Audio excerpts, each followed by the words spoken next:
Put that coffee down. Coffee's for closers only. Oh, have I got your attention now? What's up? What's going on, man? How are you? I'm doing good. I'm out here in St. Louis. Dodge is skiing somewhere, and I'm in his hometown, so I didn't get to see him. But out here in That's St. Louis, crazy. checking out a mom's house event. Yeah, so It's kind of crazy. I've not been on for 2 weeks. It feels like about 6 months. I've been traveling, it's been so weird. Yes. yeah, it's been strange. We need to get the band back together. So hopefully next week we'll all be on. But again, we have consistently showed up. So guys, if you're watching, good morning. This is Coffee with Closers. I'm Gavin Timms. This is Don Costa.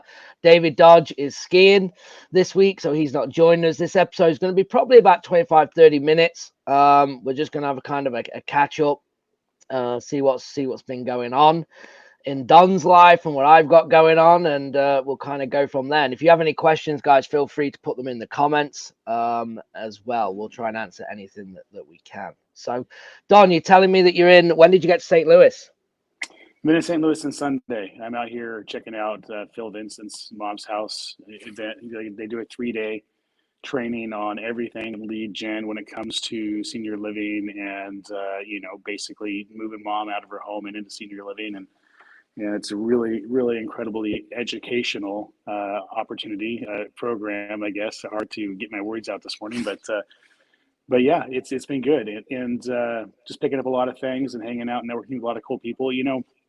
A lot of people put themselves in a bubble, put themselves in a box, and they work on their stuff and they don't get out. And I'm always amazed by the opportunities that present themselves when I come out to an event.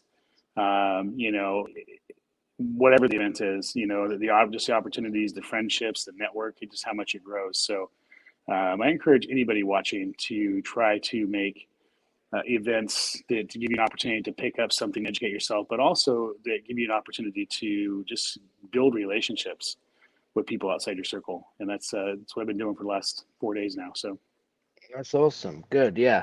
I know Joe was saying, I think he was going to go and check it out. I don't know if you've seen him yet. McCall.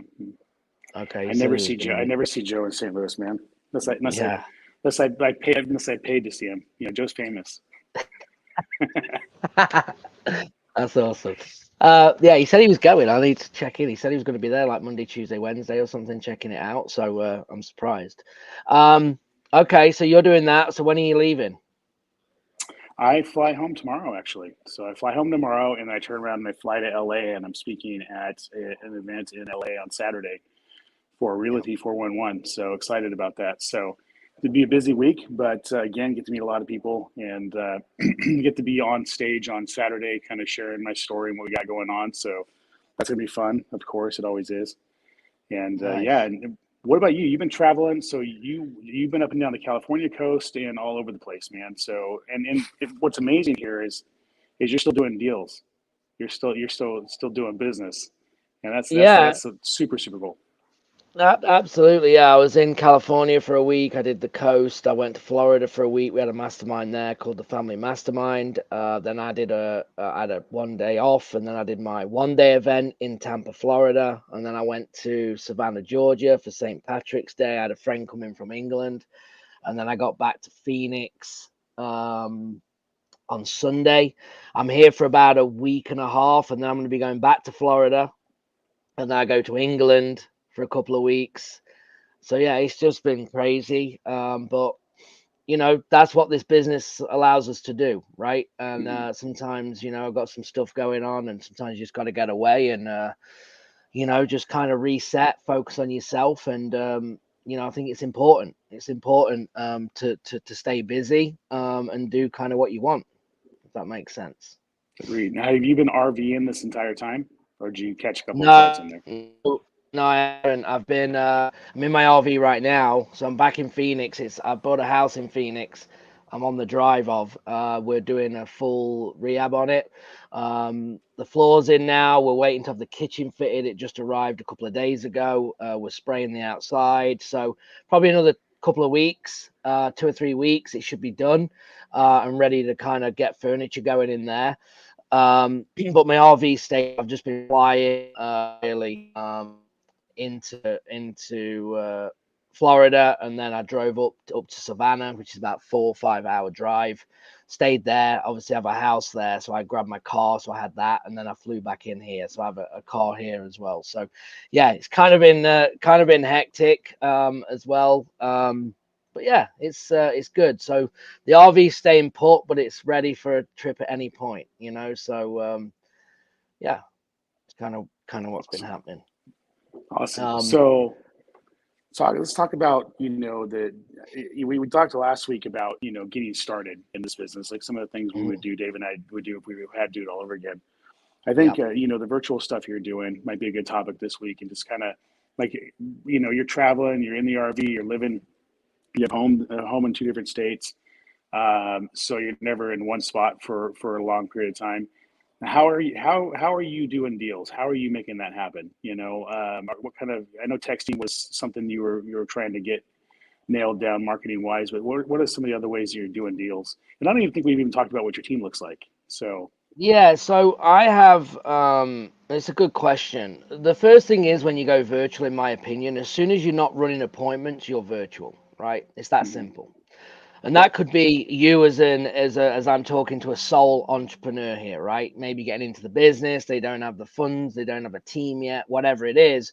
If you don't see the house, you're now virtual. You could be in your own market, but if you physically don't go there, you're virtual. And that's kind of how I set up from the get-go.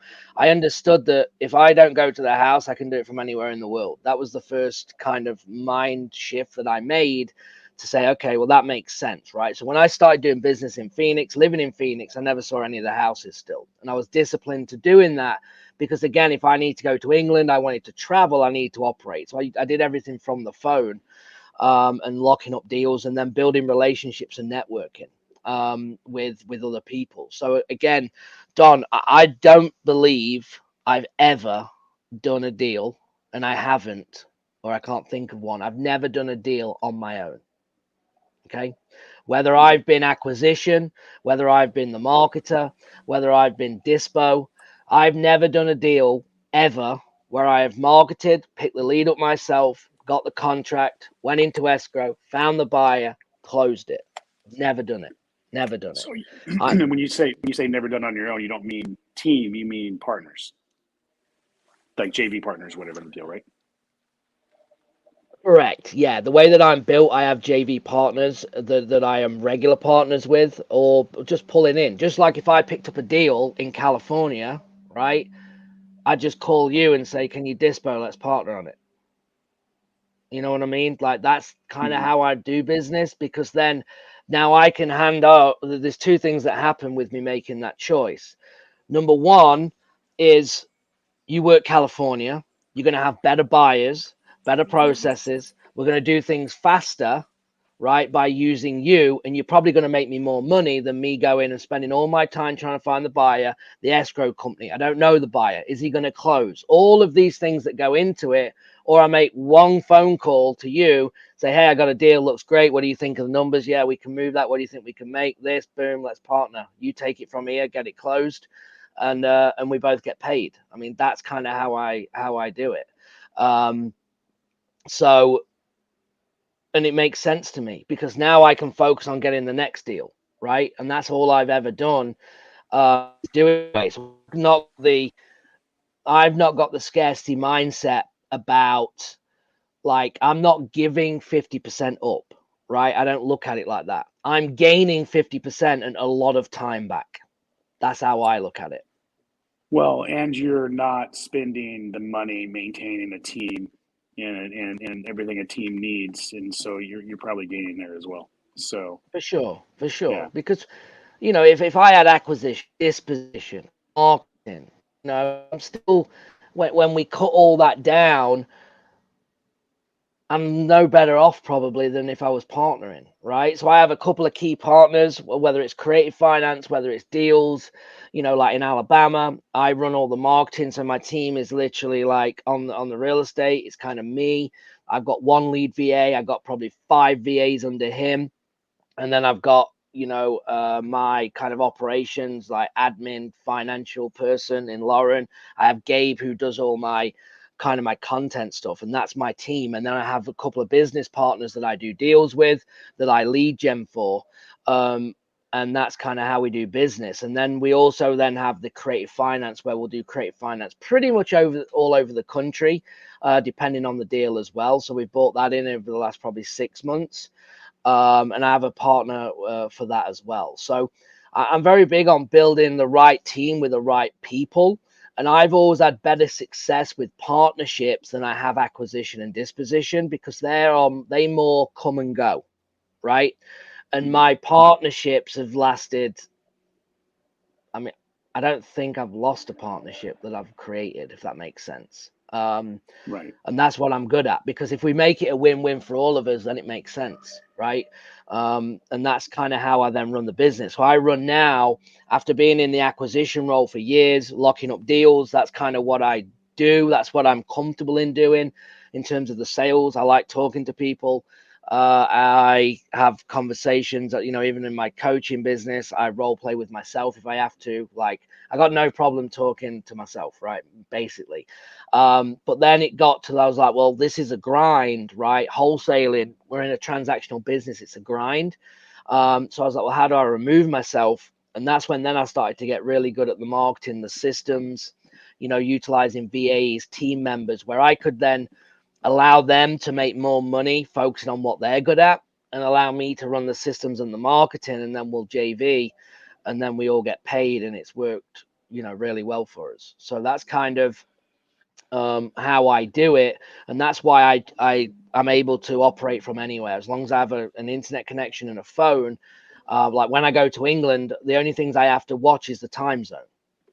Right, that's it. The Right. time zone changes, and I need to adapt to that sometimes.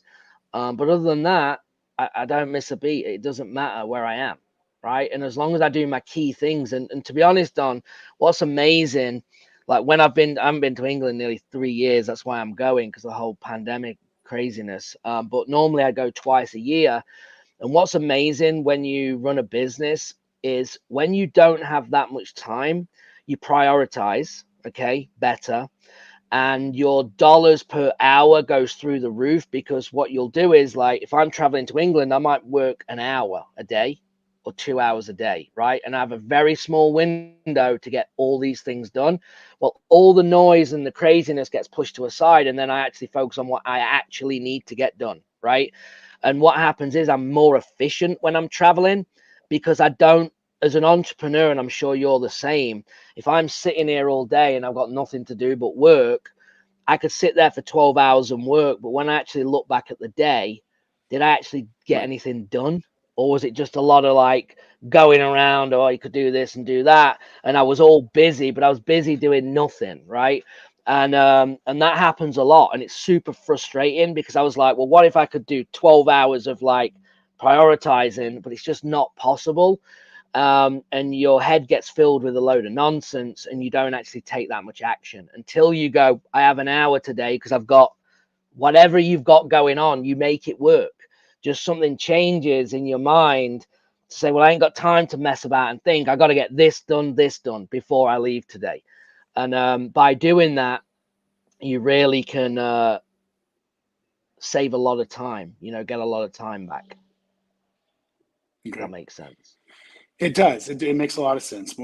My struggle when I travel is that I try not to work at all. And I've been traveling a Yeah. lot the last couple of years, and so I really have to focus in when I'm at home, and I do need to balance a little bit more, and probably throw a little bit of the work in the travel, like a couple hour window or something like that. Because I always sorry, I always come back to mountains and stuff I got to address, so that's got to change for me. Most definitely. And I don't mind doing it, right? Because it keeps me it makes me feel better, right? Because like last week, I did a couple of coaching calls last week, but I pretty much took last week off, right? Altogether. But then I feel like I don't know what's happening, and that doesn't work well for me. Like I like to know what's going on. I'm not the one doing it, but I'm very good with communication, and I like to talk to the team, and I interact with them a lot, and I want to know what's happening. And when I don't do that, I come back and I'm like, I have no idea what's happening, and that stresses me out. So me working an hour or two just gives me like, okay, I know what we're doing, I know where we're at, I know what's happening. And it just, then I can enjoy my time off better. It works better for me rather than just saying, I'm going to take the whole week off and I'm not going to do a thing. I'm then constantly thinking more about work because I don't put that little window in, because I'm thinking, well, did this get done? Did that happen? I wonder if they forgot that. I wonder if, and then I ended up, I'm not working, but in my mind, I'm working tenfold, if that makes sense. Right. Makes a lot of sense. So We had some comments in here. You probably see better than I can since I'm on my phone. But yeah, let's see. Matt was saying that's crazy. He said, how much do you lose by JVing on a dispo side? Well, I don't lose anything. Again, I gain. I look at it. I'll give you an example. There's a client that bought me a deal in Arizona, in Phoenix, right? And he bought me this deal, and I said, yeah, I can move it. I can make 10. I can move this. I think it was 80. I can move it for 90. Immediately, I have a buyer. But I was like, let me see if I can get any more money. So I called a friend of mine in Phoenix, who's got a big buyers list, knows a lot more people than me. And I said, hey, I got a client who's bought me a deal. I can make 90,000 on it. Sorry, I can make 10,000 on it, sell it for 90. We can make 5 each. But if I bring you in, I think you can get it higher. The only thing that I need you to do is I need to make sure he gets minimum 5,000, because that's what I could move it for. And he's like, yeah, I can get that up. So we ended up selling it, I think, for 103. So we actually made 75 or 7,000 or 7,500, whatever it was, each. So you got to look at, for me, right? I was a connector in that transaction. I made 2 phone calls, right? The client made $2,500 more than he would have done when he bought it to me, that I could move it for. The other guy made 7,500 because I bought him the deal, and I still made 7,500. So by using your network and connections, because everyone's got better buyers, right, depending on what they're doing, that we all made more money. But you have to look at them. What was my time in that? So one, I looked after the client and said he's a minimum going to walk away with 5, right, if we can't get it up. And then I've all of a sudden removed myself from that, and I made 7,500 for 2 phone calls. So that is the way I look at it, right? How can I get all of my time back, get people that I like doing business with paid, and then we're all happy? That's just the way I do it. That's how I've always done it. You know, the guy who brand new I bought the deal, well, I've just made him $7,500. So now we're on a new level, right? And now you end up building that relationship, doing more things together, and it all comes around, and that's kind of how I do it. My mindset behind it. Awesome. Yeah, no, that's definitely cool. Yeah. Dan said here, if you need help in Mississippi, please let me know. Thanks. Dan, I don't know about Don. I've done deals in Mississippi, in Jackson, Mississippi. The only problem is with Mississippi, it's actually, I believe, it's the least state for cash buyers. There's not that many cash transactions in Mississippi compared to other states. The other problem is with Mississippi, because it's like clay based, there's a lot of foundation issues. So you look like you're getting smoking deals all the time, but then it's constant foundation because it's built on clay or something. We did the deals that I did there. I did a couple of deals with local investors, but mainly to a hedge fund that went in there. We made about 150 grand over about 6 deals in Mississippi, because we had a hedge fund at the time a few years ago that were buying. So we heavily marketed there, and we were killing it until they lost their money and they ran out of funds. So Mississippi is not something that I focus on because of the clay base, and again the foundation issues that seem to be a constant thing there.